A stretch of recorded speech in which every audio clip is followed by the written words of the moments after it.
साथियों, पिछले वर्ष जब देश ने कोरोना के कुछ ही मरीज सामने आए थे, उसी समय भारत में कोरोना वायरस के खिलाफ प्रभावी वैक्सीन के लिए काम शुरू कर दिया था। हमारे वैज्ञानिकों ने दिन रात एक करके बहुत कम समय में देशवासियों के लिए वैक्सीन विकसित की है। आज दुनिया की सबसे सस्ती वैक्सीन भारत में है। साथियों, कल ही वैक्सीन को लेकर हुए एक और अहम फैसला भी हमने किया है। 1 मई के बाद से 18 वर्ष के ऊपर के किसी भी व्यक्ति को वैक्सीनेट किया जा सकेगा। अब भारत में जो वैक्सीन बनेगी, उसका आधा हिस्सा सीधे राज्यों और अस्पतालों को भी मिलेगा। इस बीच गरीबों, बुजुर्गों, निम्न मध्यम वर्ग के लोग, 45 वर्ष की आयु के ऊपर के व्यक्तियों के लिए केंद्र सरकार का जो वैक्सीन कार्यक्रम चल रहा है, वो भी उतनी ही तेजी से जारी रहेगा। पहले की तरह ही सरकारी अस्पतालों में मुफ्त वैक्सीन मिलती रहेगी। साथियों, हम सभी का प्रयास जीवन बचाने के लिए है, और जीवन बचाने के लिए तो है ही। प्रयास से भी ये है कि आर्थिक गतिविधियां और आजीविका कम से कम प्रभावित हो। प्रयास का तरीका यही रखा जाए। वैक्सीनेशन को 18 वर्ष की आयु के ऊपर के लोगों के लिए ओपन करने से शहरों में जो हमारे वर्कफोर्स है, उसे तेजी से वैक्सीन उपलब्ध होगी। राज्यों और केंद्र सरकार के प्रयासों से श्रमिकों को भी तेजी से वैक्सीन मिलने लगेगी। मेरा राज्य प्रशासन से आग्रह है कि वो श्रमिकों का भरोसा जगाए रखे। उनसे आग्रह करें कि वो जहां है वहीं रहे। राज्यों द्वारा दिया गया ये भरोसा उनकी बहुत मदद करेगा कि वो जिस शहर में हैं, वहीं पर अगले कुछ दिनों में वैक्सीन भी लगेगी और उनका काम भी बंद नहीं होगा।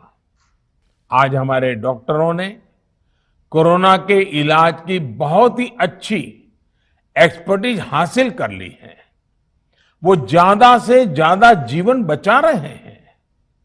आज हमारे पास बड़ी मात्रा में पीपीई किट्स हैं, लैब्स का बड़ा नेटवर्क है, और हम लोग टेस्टिंग की सुविधा को निरंतर बढ़ा रहे हैं। साथियों, देश ने कोरोना के खिलाफ अब तक बहुत मजबूती से और बहुत धैर्य से लड़ाई लड़ी है। इसका श्रेय आप सभी को, सभी देशवासियों को ही जाता है। मुझे विश्वास है, जन भागीदारी की ताकत से हम कोरोना के इस तूफान को भी परास्त कर पाएंगे। आज हम अपने चारों ओर देख रहे हैं कि कैसे कई लोग, कई सामाजिक संस्थाएं जरूरतमंदों तक मदद पहुंचाने में दिन रात जुटे हैं। दवाई पहुंचाना हो, खाने या रहने की व्यवस्था करनी हो, लोग पूरे मनोयोग के साथ काम कर रहे हैं।